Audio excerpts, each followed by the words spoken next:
in this video, what I'm going to be talking about is 10 rules for choosing peace over chaos. Now, I was just in my car a moment ago, but it was really hot. And I just wanted to give you sort of more of a background view instead of the car park. So I'm going to walk and talk for this one. So for many people, they can feel like they're in this chaotic situation, and all that really means is that you can be living your life on the edge. You can be living your life where you are constantly in a state of distress, or you're in a state of stress. And this information that I'm giving you has come from a podcast that I was listening to today. So every day I listen to a podcast or I listen to a motivational speech. Anyone that joins on the live stream, feel free to leave your comments, let me know what you think. So the first one, and some of these I could do a whole video about on their own, but I'm going to try and keep it brief, but I'm also going to try and give you a bit of depth. Understand what matters and what doesn't. This is a big one. Lots of people spend their life worrying about things that don't matter. Thanks for joining, whoever's joined. So sometimes you just have to say to yourself, this doesn't matter in the scheme of things. Why am I worrying about this? You know, choose your battles, basically. Because if you spend your life constantly thinking about, oh, it matters because everyone, I'm in a park, I've got the car park next to me. People are probably looking at me thinking she's wandering around with a camera. I don't care. I've taken my camera out and made videos in all sorts of situations. To me, it's important for me to do what feels right to me, not what anyone else thinks. Sometimes we're so worried and concerned about what other people think of us. We're so worried and concerned about looking stupid. We're worried about, asking a question and getting it wrong, or people thinking this or thinking that. We need to stop worrying about that. If we want peace in our lives and not chaos, we need to be more concerned with what matters to us. So the next thing is choose relationships with people who challenge you to be better. Now, we can't always choose our family and how much time we spend around them. We can't choose our colleagues. Sometimes we're working somewhere, we don't get along with someone, but we still have to work with them. So there's a book called The Compound Effect where it talks about how you can deal with this. So it says that when there are people that we can only spend 3 minutes with, there are people we can spend 3 hours with, and there are people we can spend 3 days with. It says to make a choice and say to yourself, I'm going to limit the amount of time. That's if you have to spend time around certain people. Then in other situations, you can make that choice. You can say to yourself, I'm only going to associate myself with people who challenge me. I'm only going to make decisions about who I date or who I'm around that, with people who help me to grow. You don't have to spend your life saying that, but if that's something that you feel is important, then you can do that. And that would definitely mean that anytime there's people coming into your life who are trying to cause drama, anytime people are coming into your life to try and upset the apple cart, you're doing well in your life and this person comes along and says, why do you want to educate yourself? Why do you need to do this? You're too ambitious, you're too this. Anyone that uses the word you're too this, you're too much, you're too loud, you're too this, go on social media and you'll see all over social media people saying, specifically going to someone's page, Instagram's the worst, and they'll say, oh, I hate this person's so annoying, this person's so this. And I'm always thinking, why are you on someone's page complaining about them being too loud or too this or too that? We don't have to like everyone, but that's what I'm trying to say about chaos. You can be getting on with your life thinking you're living life to the best of your ability. You can then get into a relationship with someone, and before you know it, they've changed who you are as a person, because they're saying to you, you need to calm down, you need to do this, you need to be this. So choose who you spend your time with. The third one is don't waste time arguing and reacting to things that don't matter. How many times have you got into an argument with someone and then you thought, what was the point of this? I'm someone that is very clear with my boundaries on social media these days. I used to be someone that would love a nice chat, a nice debate or discussion, but I've had so many discussions over the last few months which have just left me feeling drained. And where you're talking to complete strangers who have got their agenda, they know what they want to say. It's not my job to change someone's mind or to educate someone. And sometimes I just think, what's the point of this? Does it really matter in the scheme of things? If someone feels a particular way about a particular thing, you've never met that person, you're never going to meet them, why should you engage with it?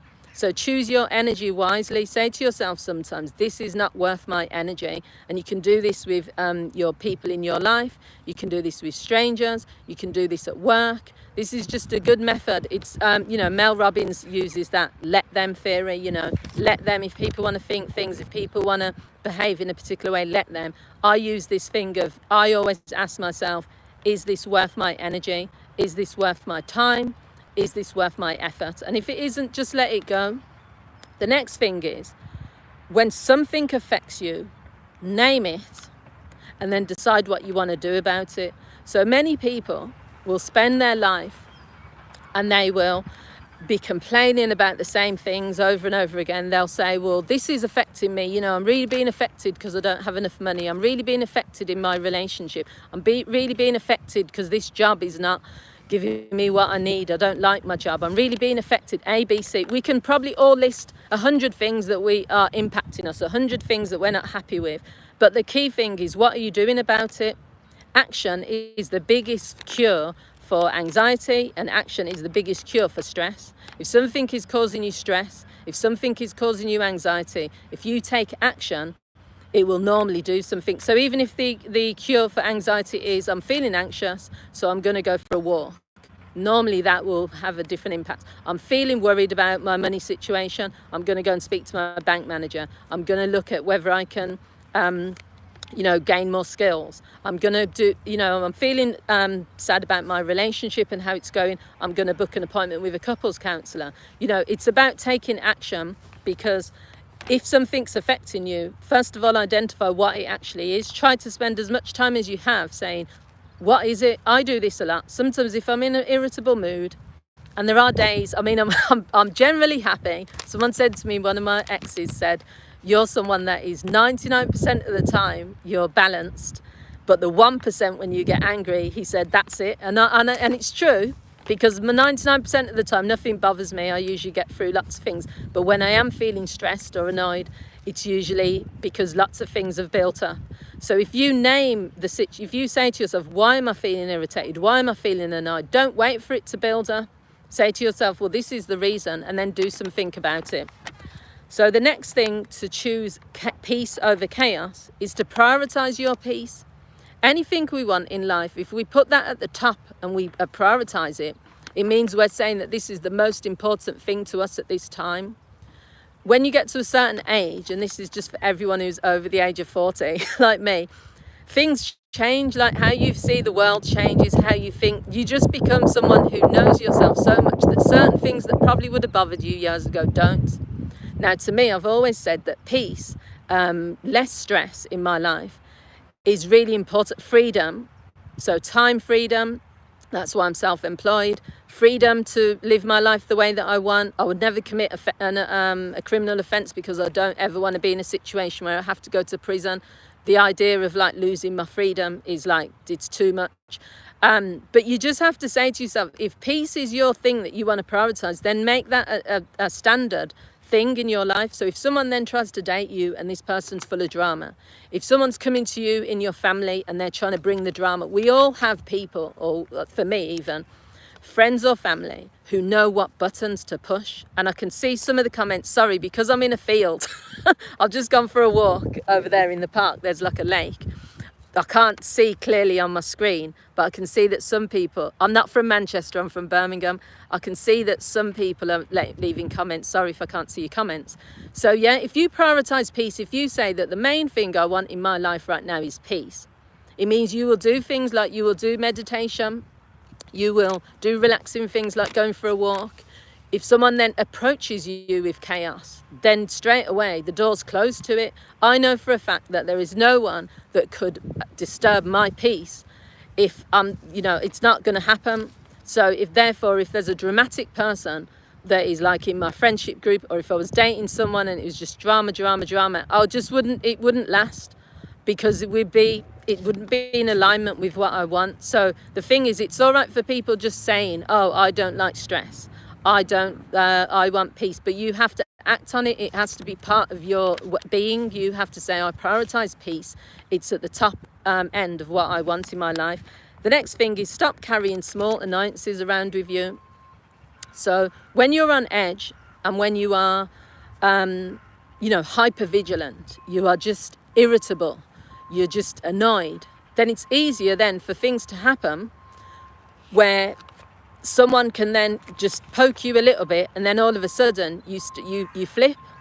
And so what I would say to people is just recognize when you are starting to feel irritated and annoyed, and take action at that point. Don't wait until you flip. Don't wait until your cup has overflowed.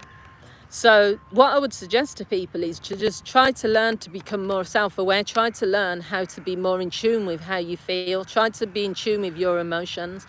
And what that will mean is when something is starting to rile you up, when something is starting to irritate, annoy you, frustrate you, take action then. Be aware of it, but then take action with it, because if you don't, you're going to be walking around with these annoyances. And then these people who, you can tell people who, if you go anywhere near them and you bump into them by accident, they're ready to fight you. If you look at them in the wrong way, they're ready to scream at you. That is people that are just on edge all the time. They're walking around with this irritability. So you don't want to be like that. So the next thing is learn to stay calm. This is an important one here. I'm just going to stop for this. Learn to stay calm when people expect you to break. So this term was taken from the podcast I was listening to yesterday. It was a fantastic podcast, and it was talking about, how people don't like to see certain people peaceful. They don't like to see you happy. They don't like to see you improve, and they don't like to see things are going well for you. I know for a fact that there's many people, probably in my life previously, that would have tried to say, someone said to me actually once, you see the world with rose-tinted glasses. Now that was not true at all. I'm a realist, but I'm also an optimist, and you can be both of those things. I'm not in denial or naive about anything at all in life, but I also see my cup half full rather than half empty most of the time. I also see that if I'm not happy with something, I do something about it, but I still recognize the suffering, I still recognize pain, and I'm still quite empathic towards other people. I consider myself to be quite compassionate. So this idea that, don't learn to stay calm when people expect you to break is all about people pushing your buttons. And as I was saying, we all have people in our life sometimes who will say, they'll prod you one way and it won't work, because they'll be like, that's not getting to her or him. Then they'll prod you another way, and then they'll keep trying. Now what you have to say is, if you're aware that this person is just trying to push your buttons, why would you accommodate them? I used to be that person. Even as a counsellor, when I started off as a counsellor. Hi Karina, thanks for joining. And Bilal, hi. And Tatiana, I think. I was that person who, with my sisters and my brothers, or with certain people in my life, they would say, you think you're better than everyone because you've got a degree. Even people on Facebook, I've had to unfriend a few people over the years because they were pretending to be your friend, but they're putting you down. It would be, you've got a degree, so you think this. You're using I'm not one of your clients. You think you know everything, and blah, blah, blah. And I'm thinking, you're supposed to be my friend. You're supposed to be my family. If you really think about me in that way, then that shows that you're not being very supportive as a person. But I used to kind of always snap back and be like, no, I don't think that. Please love me, please love me. Not, I'd be saying it in terms of justifying myself. My degree doesn't really mean anything. And no, putting myself down, trying to dim my light. And then I thought, why am I dimming my light? If this person on my Facebook page, who is supposed to be my friend, is constantly talking about people with degrees think they're better than everyone else, constantly trying to put me down, I just thought, you're not really my friend. And I did unfriend that person because it was like constantly coming at me and attacking me. But what we need to learn to do is to not stay calm. So this podcast was talking about this idea of just be really peaceful, really calm. What I tend to do is I probably use like a statement. So I'll say, I respect your opinion. That's if I respect it. Or I might say, you're entitled to feel that way. Or sometimes I'll say, we have differing opinions, let's agree to disagree. Or sometimes I'll say, we see the world differently, we have different perspectives, and that's okay. There's loads of ways to stay calm, not let people get to you, but still respect that that's their opinion. Too many people in the world, especially at the moment, want to convince, persuade, force, or beg someone to see things from their perspective. It's not always going to happen. I choose particularly to stay away from certain posts or certain discussions. Back in the day, maybe I would have had discussions and had like a really powerful discussion with someone, and it would have ended with us agreeing to disagree, but no one would have gone away feeling hurt, no one would have took it too far, no one would have got personal. These days you can't always do that, and that's okay. If you're putting peace above anything else, then you don't need to go to bed every night thinking, oh, I've just had an interaction on YouTube with 50 people who are all saying this negative thing, now I have to absorb that, what they think. But you say to yourself, you're prioritizing peace. The next two, there's only two left here, is don't make their chaos your concern. I love that. I love that from the podcast I was listening to. And what it means is, some people are just generally chaotic people. Some people are just dramatic in the way they talk, dramatic in the way they do things. They thrive off that. Now, sometimes it could be genuinely because of their life. They've had a chaotic upbringing. But for some people, it could be that they get buzz from it. So if you're around people who are chaotic, you know, they're always getting you into situations where you could get into trouble. They're always doing things that are a bit extremely risky, not a little bit risky, but extreme risk where, you know, it could end your career. It could get you arrested. These people thrive off chaos. So what you need to recognize is it's their chaos. It's not yours. Don't let their chaos become your chaos. You know, I'm a believer in, I'm someone that will hold my hand out to people. I will help other people. But if it means that it's going to be at the detriment of myself, then I'm not going to do it. And there's many people I've either dated or been family members that have asked me to do things that I'm not going to do. One person I was dating once, this is years ago, before I became a counsellor, said to me that if you're my true girlfriend, he said, you would sneak weed into the prison for... No, he literally said, if I go to prison and you're a true girlfriend, you will sneak weed into the prison for me. And I'm looking at him thinking, are you crazy? This was because I've always said to myself, when I was a social worker and as a counsellor, I don't want anything on my record. And that's how it's been for a good 25, 30 years.